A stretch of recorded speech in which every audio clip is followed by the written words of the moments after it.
So welcome to another episode of Say It As It Is. I think today is episode 16. Saya Rosina hari ini akan host this event. So welcome juga Pak Razak. Please unmute yourself. Welcome Pak Razak to this episode. Yeah. So we are still dalam siri late starters ataupun those yang dah berumur ni in starting a business or wanting to change a career. So as we have seen kan last episode kita discuss on what type of business is suitable for starters. So today we will be continuing with our topic ni. Tapi hari ni we will do something different di mana we want to showcase some examples of people who have started their business and their experience in doing it right. Yeah. So as we know, cara betul ni is we are advocating on starting business in the right way atau dengan cara betul. So we are continuously speaking and engaging to all the entrepreneurs yang ada di sana. As we go along, kita jumpa and then kita akan bercakap dengan diorang, kita interview diorang. So today we have selected about 4 entrepreneurs to be featured tonight. So basically we will showing some snippets of our interviews, our engagement with them lah. What are the experiences when they start a business and what are the challenges that they face and with certain topics and things like that. Yeah. So kita start off nanti in preparing ourselves. So the first thing that kita nak feature ialah the preparation of starting a business.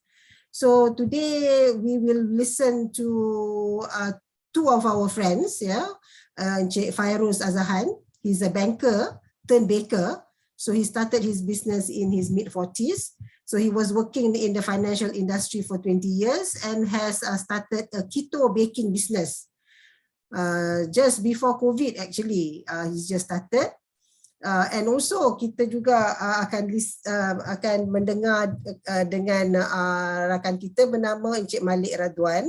So he's not a late starter, he's actually very young. But still I think it's interesting to listen to how he started his business. Now he has a few businesses. He started off dengan the first business ialah commercializing mayonnaise to burger stalls. Yeah, he's and then he's also starting a restaurant and things like that. Yeah, so kita nak dengar with these 2 of our friends untuk kita akan lebih lanjut macam mana diorang start diorang punya business, ya, macam mana diorang prepare themselves in starting a business. So we can start on that lah. So we will show the video sekarang ni. Macam wah, ini not bad ni kan. So kita start daripada situ. Kita buat lagi Keto Bazaar, then we participated in a lot of food markets and all that. So every time ni buat memang ada je buyer. So it really started from there. So I started making, because I sendiri pun suka makan kek. Bila dah buat keto ni kita tak adalah makan sugar cake lagi kan. So kita buat kek sendiri nak makan. So that became a hit lah, ramai yang interested and all that. So it started from there. So slowly I had less time to coach clients anymore. So it's more into keto baking now. Until lepas tu sendiri-sendiri belajar lah. Kita tahu kena set up, kena register as a business and all that. But it was a slow learning process for me. And I'm still learning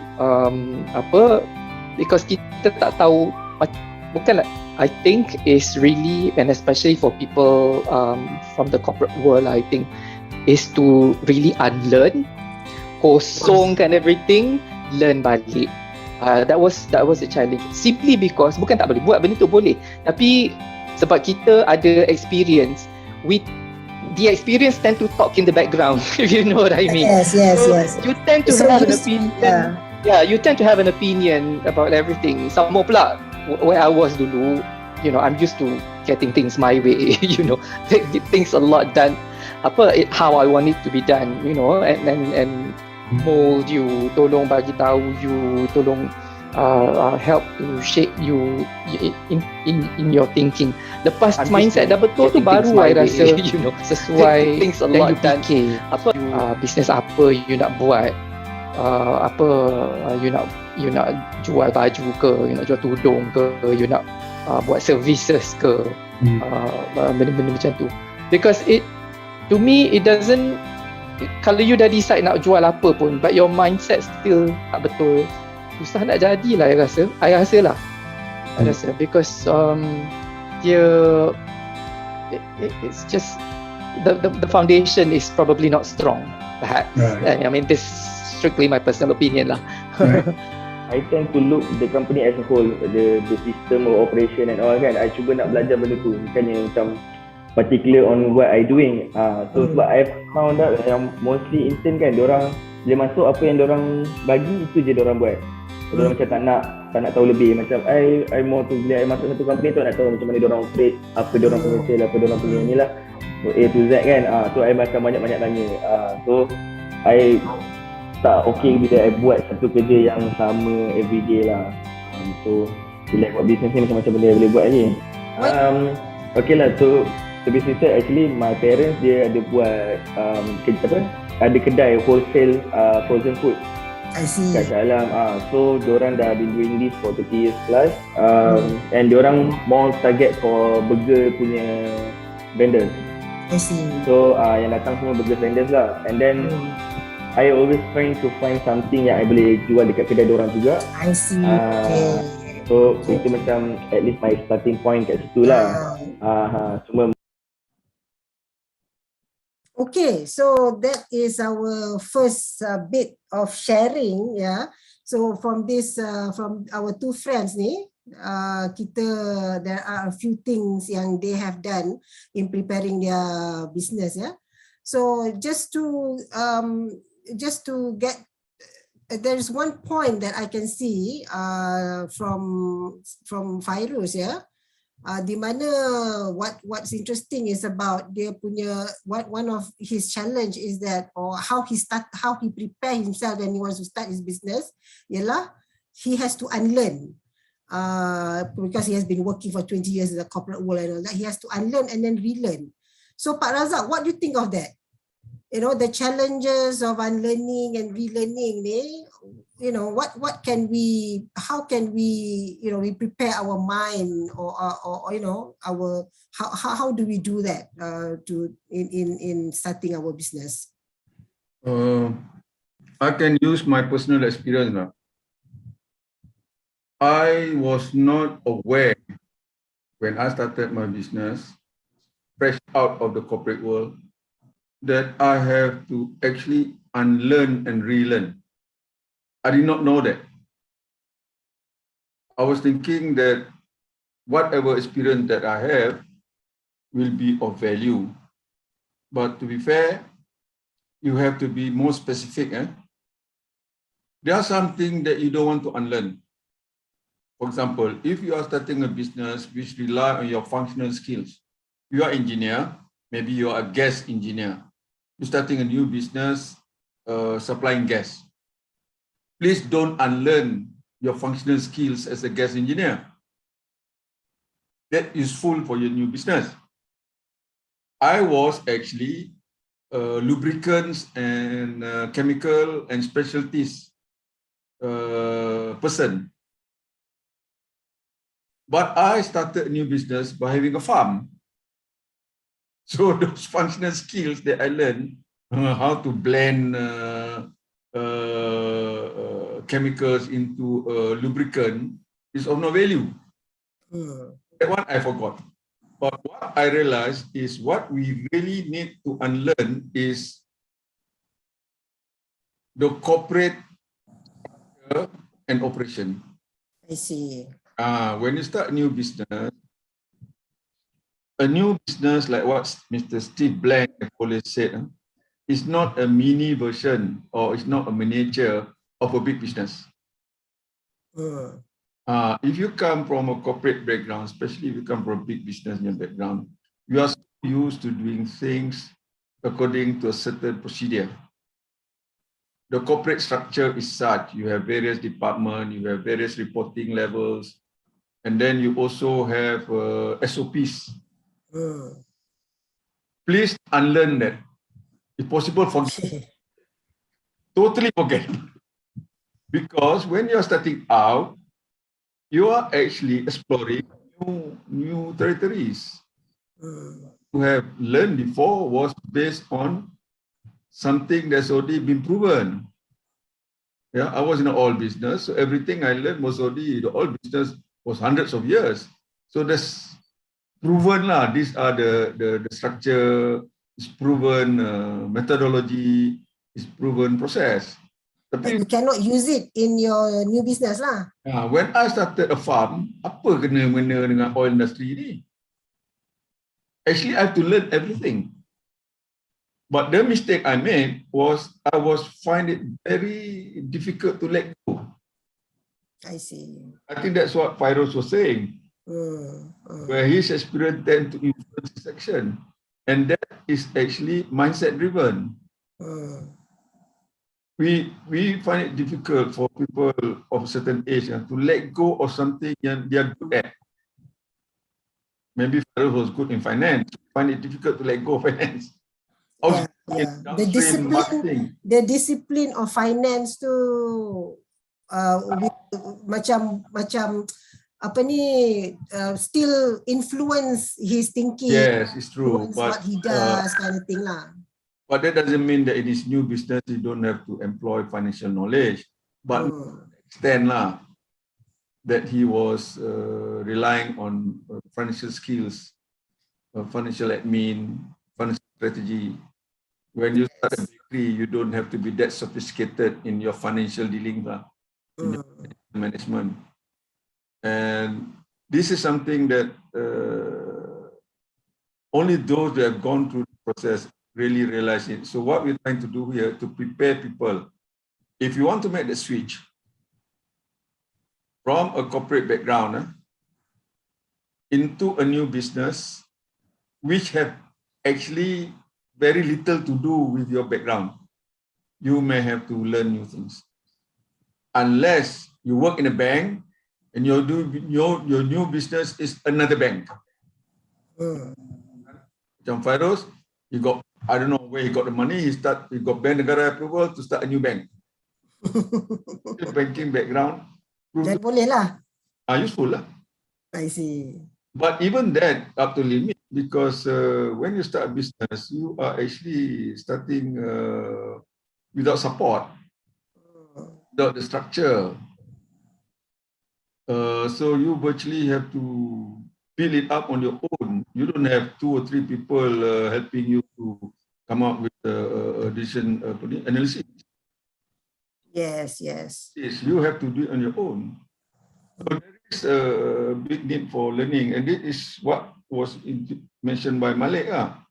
Yes. A lot of questions. Yeah. In other words, we don't want to be locked into only one nature of business. He wants to explore what are the opportunities that he could exploit. That's one of the things that I did not do. I did not really spend time exploring. All I know, I don't want to do what I've done before. I want to do something totally different. Okay. So I did not explore totally different. It could be many things, but I just sort of gravitated towards that particular business. Because I got a friend, a very good friend, who's interested in that business and will be doing that business. And I think that was the one that made the decision. So I was not fair to myself. Okay. You know at that time that's how it should be done. It should be more, take it slow lah sikit. Spend more time exploring. And then spend more time preparing yourself, your mindset kena betul. And then this is what I use the word immersion lah. If you want to go to business, immerse yourself in the business world. Yes. Yeah. Then you get to know more people, to learn more things, you got to see more opportunities, you got to see more booby traps, you know. And then it's also interesting. It's also interesting that apa ni, Fairuz also mentioned about mindset, and that is the one thing we at Cara Betul propagate kan, having the right mindset, having the entrepreneurial mindset before starting. And for Fairuz, he realized that is an important thing to him, that if you don't have, because it's as a foundation, kalau tak, you know, it's very difficult for you. It will be a painful experience lah if you don't have it right in terms of preparing your mind to it kan. And yeah, I'm glad that, you know, he's able to realize that, and maybe perhaps many people don't realize that kan. Okay, so and then lagi satu is also interesting, Malik, that he started off his dia punya business ni with the market that he is somewhat familiar with, the burger stalls, because his parents punya business was also with the big burger stalls punya market. So what do you think? Do you think that doing, you know, do you think this is a smart move to actually go into a business where you are kind of familiar with? Okay, this is we're going into the area of deciding which target market that you want to go in. This is an area of choosing your market. One of the tips I can give in trying to identify which market you want to go into, better if you already have some familiarity with the market. Okay. Macam I dulu had a motorcycle shop actually. I went into it because I'm familiar with motorcycles and I'm familiar with motorcycle workshops. You know, I know it's run, how it's run. I know what makes a good motorcycle workshop. That helps. But there are other factors that need also to be taken into consideration. Although I was familiar with the business, I was familiar with the industry, I was not familiar with the logistics. Okay. Industry, not familiar how the game is being played in terms of supply chain, how the suppliers can squeeze you when it comes to you wanting some essential parts. This is the game that I was not familiar with. I see, but yeah, but that's you may be familiar with one part of the business, but you know there's always a way to get to know more about the business lah.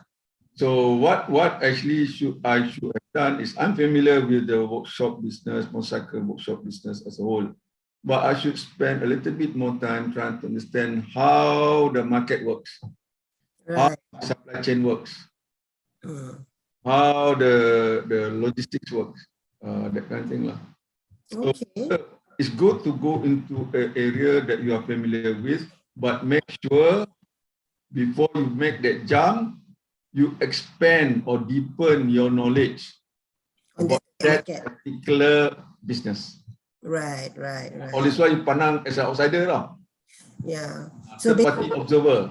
Basically, kalau you start with the low-hanging fruit lah, you don't jump into something totally unfamiliar. You go with the low-hanging fruit, and then you expand yourself. You learn more and more about that particular. Before you actually make that decision, you should have spent more time trying to understand how the operation works, how the supply chain works in the motorcycle workshop business and repair business. Although I was familiar with that business because I got friends who are in that business, but I've never take time to understand the challenges that my friends went through. Parts. Rupanya masalah ni, because at that time my friends were actually specializing in what we call big bikes lah. Right. Big bikes ni semuanya import. The bikes are not something that you can just go to Jalan Ipoh or a street in KL where you can get, you know, a lot of motorcycle spare parts. Yes. You have to source for it. That part I was not familiar with, and my friend pun tak pernah cerita pun sebenarnya. And Bila dah go into that business where I make some investment, then they're like, oh my God, there is this challenge that I'm not aware of. But these are things that you learn from experience. Okay, great. Okay, so we have, so it's interesting to note some of our friends actually, doing the things that is the right way, in order to do that. Okay, so let's start. The second thing that we want to feature is about knowing your market. Yeah, we have learned this before, kan? Past episodes. I mean, the past episode about our mistakes punya series tu. And one mistake most of us do is that we don't know our market or we go into the wrong market. So let's hear from our friends juga. What do they do when it comes to discovering their market? So macam now that I'm also mixing around with many millennials, tengok diorang kan, they were born practically with smartphones in their hands lah, to put it crudely, so diorang macam it comes naturally to them, and then their behaviour, kita kena study lah their behaviour on social media macam mana, and then bukanlah nak emulate cara diorang buat tu, tapi kita kena faham, kita kena belajar. So benda-benda macam ni lah, I think my generation probably would have a bit of a tough time adapting. But it's very important because that's how business is done. To accurate kat dalam. Not in there lah. Not in there. So I tend to make my own research. I pergi stall burger one by one, and then I give them a few questions lah. Tapi actually I yang stick kan. So after that baru I dapat nampak sikit dia punya market ni and how to penetrate the market lah. And then I start for R&D part. So R&D part sekarang ni ada betul-betul setback sebab knowledge tu I tak ada banyak dekat situ. Knowledge on the product itself. Sekarang ni macam ada penggunaan preservative untuk make the longer shelf life kan. So that part ada problem sikit and susah nak jumpa dekat internet. I see. I punya plan is that after I dapat buat my mayonnaise yang shoot apa yang I dapat result tu, I akan pergi back sebab I dah ambil nama dia, and then I akan then you go back to them and test the real product lah. Yes. So I cakap dengan diorang sebab I memang cakap dengan diorang yang nanti saya nak buat mayonnaise sendiri, dan nanti saya akan datang hantar satu sampel lah 3 liter, and then maybe saya punya target maybe after 2 weeks saya akan datang get the feedback. Diorang testing ke apa kan. So I target in that way. Mungkin even diorang tak pernah tukar pun, sebab some vendors diorang dah pakai same mayonnaise for 5 years, 8 years. Some mungkin tukar-tukar sikit, ada setengah kita campur. Diorang buat mayonnaise diorang sendiri kan. So in that way maybe diorang dapat rasa I punya, and then diorang after 2 weeks tu maybe I will datang and then give the price. Okay, this is the price. Tengok macam mana diorang punya acceptance level lah. Yes, correct. Okay, that's good. Sekarang kita pergi pasar pun, kita tanya kamera punya memang takkan dapat. Malaysia punya cili memang takkan dapat. Semua Thailand punya lah. Thailand punya banyak, barang banyak. Limau pun. Dulu kita ada buat macam pasar juga. Bila jual sayur dekat Taiping, so kita ada beli secara borong lah. Masa kita jual sayur, kita akan beli bakul-bakul lah sayur sikit, macam limau semua kan. So ada customer yang penjual dekat pasar malam tu, dia hidup bau limau tu, dia lari datang dekat saya, dia ambil banyak-banyak limau yang saya ada.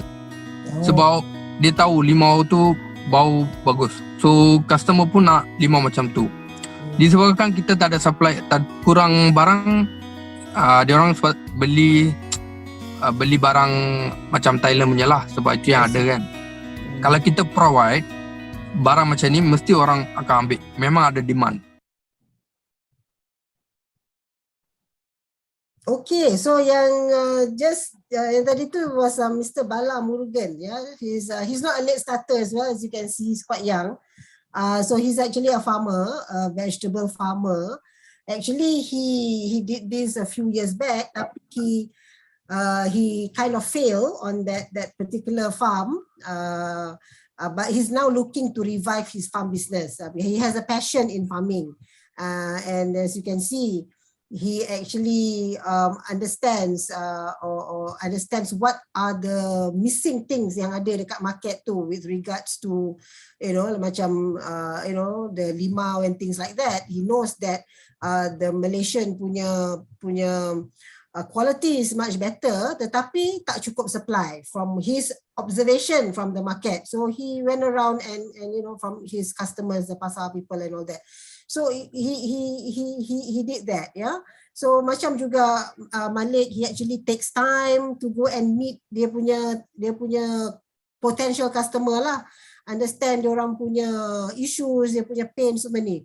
Now and also Fairuz also did the same thing kan, and he feels that dia punya market would be the younger people. So macam mana nak reach out to the younger people? That's what he learns, So but what do you think, Pak Razak? Some people say kan it's a waste of time to do all this. Nak pergi get to know pasal market lah apalah. Most people just do it, just go for it, listen to your guts, listen to just the people yang around you macam tu. What do you think about that? There's two way to approach it lah. The traditional way, which is the conventional way, is to create your product, okay, and then market it. Work very hard lah. Push your sales people lah. Give discounts lah. Advertise like crazy lah. That's the traditional way. And these things worked before. You know why? Because there were not too many of the same product being sold. Yeah. Those days lah. But now things have changed. Not only a lot of products are available in the market, the customer are also inundated with more information. That has changed the way marketing should be done or is being done. Right? Now, the main job of an entrepreneur, in fact, the only job of an entrepreneur, according to Drucker, which I really believe lah. Drucker is the famous author, Peter Drucker. The only job of a business is to create customer. Right. So if you don't put customer as your number one in everything that you do, and also as the focus of your decision making, you are actually in the wrong profession. Right. So what example that are here today are actually, this have to reinforce the basic logic of business lah. Business exist just to create customer. No customer, no business. Now, to create customer, you must give customer what they want. The challenge. How do you know what customer want? You have to ask them lah. Not necessarily true. Or you have to go and find out from them. Not necessarily true too. Remember what the famous thing by Ford, the car company, Ford Motor Company? If I asked the at that time lah, when he was starting his business lah kan, starting Model A lah, if I asked my customer or target market what do they want, they would have told me they wanted a faster horse. Because they can't imagine a car yet. So here, it's not only asking the customer, but the main thing is to immerse yourself in the market. Right, right. You have to understand how the customer think. You have to understand the customer punya purchasing behavior. Right. Understand what are the challenges that the customer have in their work and in their life, that they are looking for a solution. Now, when you have that, you don't ask them, is this what you want? You can ask them, but most of the time you won't get a very good answer lah. So it is best that you actually, take part in some of the activities of the business first lah before you start a business. You not only take part, you have to really understand what is it that they want to give lah. Macam our friend Bala, this customer, they just smell the limau, then they know this is what the limau they want. Right. So this guy, dia ada stall kat pasar malam. What Bala, I think eventually maybe he find out lah, why this customer want this type of limau. Because that guy punya customer want that type limau. I'm not Right. if dia punya customer are people kedai tom yum. Pasal that is the one, the type of limau that kedai tom yum pakai. Okay. So this guy, maybe his customer be asking him, tak ke limau yang wangi yang kita nak selama ni? Sebenarnya dia tak tahu nak dapat mana. Until he found this Bala. Bala pun tak tahu this the limau that this guy is looking for. You know what I'm trying to say? Yes. Really understand the customer punya need, customer punya job, the customer punya want.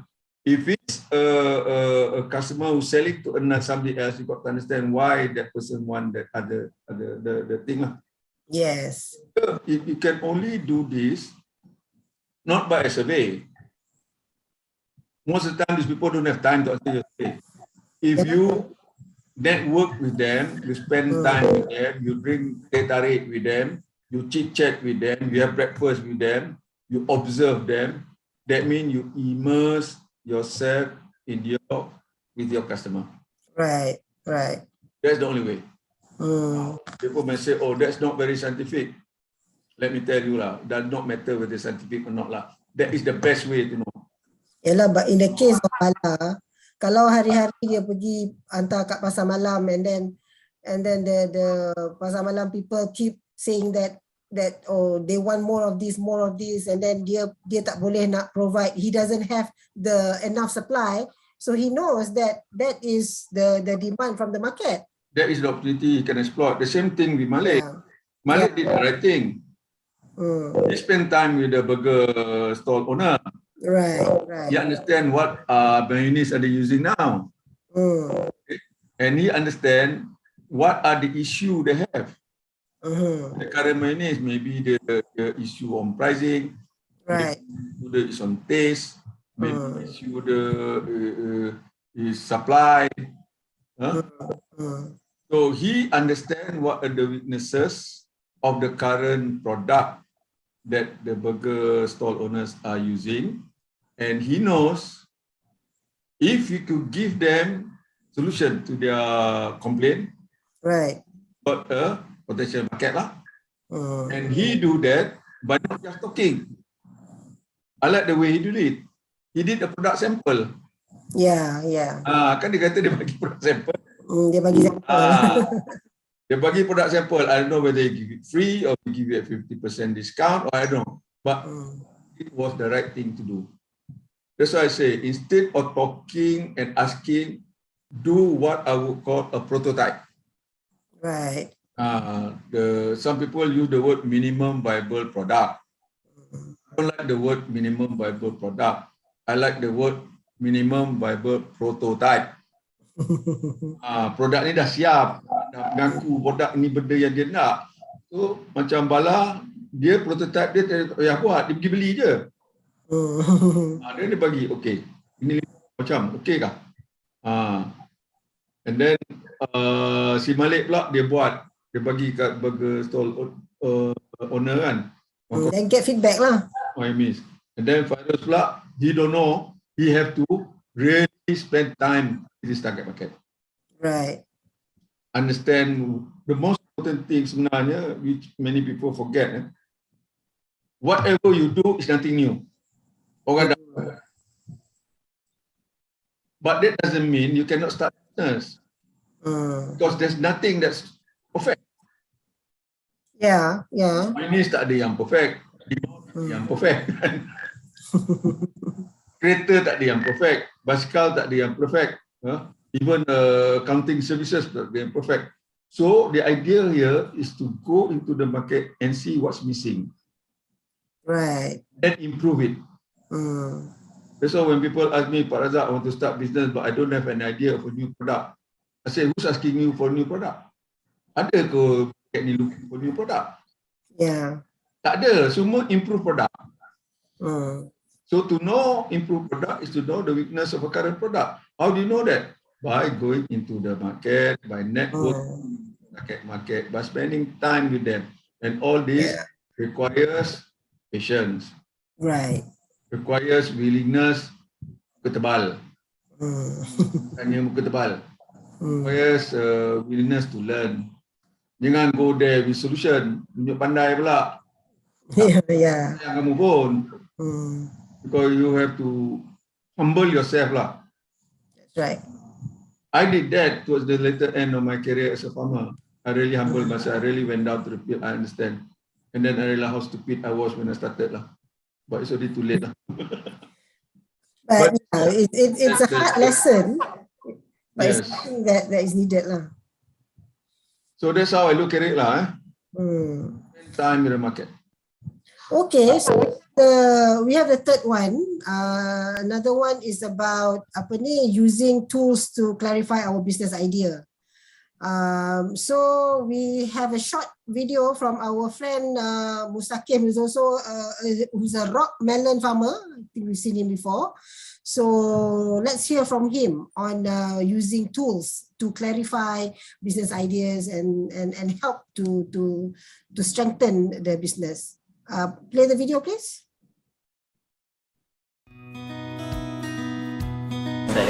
But it's like putting it on paper and mapping it and seeing all the potential and then how it makes sense in the first place is already a good starting point for you to explore further. Okay, so it's Create this as a business, my business model, will it make sense or not? Do I have somebody to sell to? And what price? How much do I have to produce? What is my cost of producing? And all these things. that's Like, all part of the 9 blocks. yeah, it's all part of the 9 blocks. This is that it's expressed differently. Okay, right. That's the short one. So as we can see, he uses the business model canvas to really put everything on paper, and at least some of his ideas and some of the things that's on paper, and apparently that it has helped him, kan? So how important do you think is that? Really documenting, or even not documenting, but essentially putting things on paper on a structured punya manner. What do you think about that? Is it important? It starts with what type of business person you are lah. Okay, if you feel you want to be very organized in the way you conduct your business, okay, you get the discipline, you put yourself into the discipline of putting your thoughts on paper, not only for your own reference, but also as a future reference. Now, I know of people who start off business and did quite well without putting anything on paper. It's all up here. They takut duit. Right. Right. But the moment you want to grow, the moment you want to apply for loan, or you want to go see SME bank, or even go to Tekun, or PUMB, or whatever bank that is interested in, you have no choice but everything on paper. Now, why don't you start right from the start, put everything on paper? From the simplest, which is putting your idea on paper. Right. There are many tools and techniques that you can use how to capture your ideas into a format, a document. You might as well do that, because later on, if you want to grow, you have to have this kind of documentation. Right. You nak dapat lesen pun you ada documentation ni. Nak dapat import permit, you nak ada documentation ni. You nak apply for loan pun nak ada documentation ni. You might as well start by having something lah. It doesn't have to be that sophisticated. Now, what I'm trying to emphasize here, macam Mustaqim dia pakai business model canvas. Right. Right. Some people don't realize that business ni is actually put into effect. You're executing a model. Model is your business concept. You put it into paper, into a format that what Mustaqim referred to as the business model canvas. Right. Right. Only then can you execute it. He didn't talk about business plan, yeah. Right. He talked about business model. A Yeah. model is a concept of what you want to do. A model of a car is a concept of a car that you want to develop. A model of a house, okay, is a concept of the house that you want to construct. So it's business. You develop a concept of your business by reducing it into what Mustaqim called a business model. Business model ni nak ada format. Yeah. Format tu yang dipanggil canvas. That is something that we cara betul will help lah people who are interested to start a business the correct way. We not only give them the concept, process, we also give them the tools and the technique using the tools. Now, once you got it captured into a document, you can use it in so many ways. Right. First use is you can look at it and then you can also judge yourself whether you have done reasonable or not lah. Yalah. Number two, if you have a partner, you are now talking the same language, looking at the same document. Tak ada mengapu sampai pukul 4 pagi. With that document, you have the same reference point lah. Reference point, you have the same, you can update, you know. And then the third one, katalah you dengan partner, lepas tu you ada people that join your company lah. You can use that to explain to them what you're trying to do. Right.